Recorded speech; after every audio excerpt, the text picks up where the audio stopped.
right, well, that was a weekend of ups and downs for sure. Not a bad weekend. Ended up finishing 4th. Qualifying bowled pretty well. Qualified 4th at 192 over. And then we started match play out pretty banging. I made through qualifying, I started with Purple Hammer, bowled 2-0 that game with 2 7-10s. Bowled an okay 2-0 there. And then I bowled 230. I switched to the dark code and moved left and bowled 230. Bowled a bad 2-0 or 2-teen. And then I switched to the Joker and bowled 240, 230, 230. And then I kind of mixed around with the dark code and RSTX2 at the end to get to 192 over. But then we started match play, and I pulled out the Zen, and I used it a little bit in warm-ups, and I'm like, okay, it looks okay, but I needed to slow down a little bit. I needed to be a little bit slower. Oop, I'm going the wrong way. Don't want to do that. Staying over here. Yikes.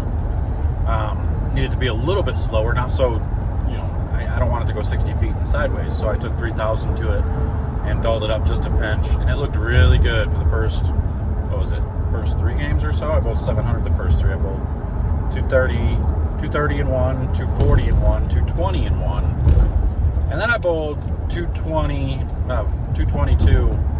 I opened in the 9th to bowl 222 to allow Graham to double in the 10th to beat me, so I lost that match.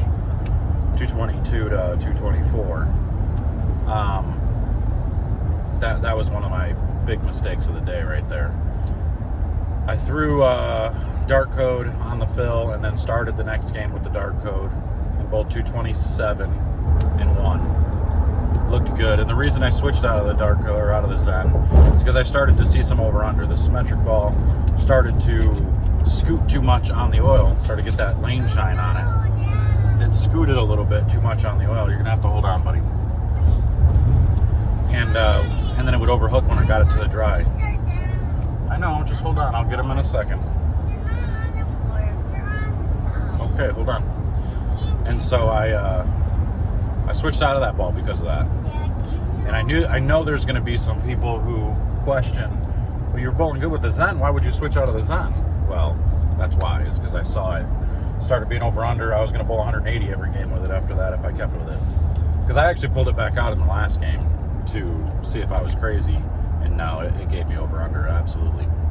But anyway, so I bowl 180 game 6 on a bad pair, and I didn't bowl good.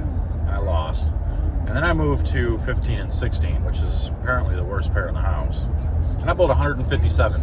Like, I had nothing, no chance. I threw the last 3 in the 10th for 157. Then, as my luck has it, I have to draw that pair for position round and bowl on it again. And I bowled 145. I mean, luckily, at that point, I was already out of it. After bowling 180 and 150 back to back, that already dropped me 100 pins back of the lead, 120 pins back of the lead. And then I just bowled 140. But I was 100 pins ahead of 5th. Whoa! I was 100 pins ahead of 5th. So, I mean, the top 4, we were pretty much running everybody else over, so I ended up finishing 4th, even though I bowled 140 that last game.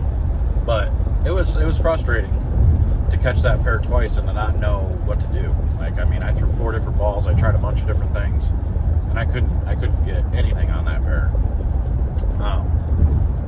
So I mean, it is what it is, but not a bad weekend overall. Good for my points, because I was, after Minster, I bowled bad. I missed the cut there and bowled bad. So after that weekend, that followed up with a 4th place finish. That's not too bad. That'll bump me back up in the points. I was 7th, so that should get me back up there, back in like 4th or 3rd or 4th probably. So dang, this thing won't stop doing that. Can't stand it when it does that. Oh, bad spot. Anyway, I'm out of here anyway. I just wanted to give you guys a little bit of a heads up on what happened today. So until I throw this phone out the window, I'm going to get off here. I'll see you guys later. Take care.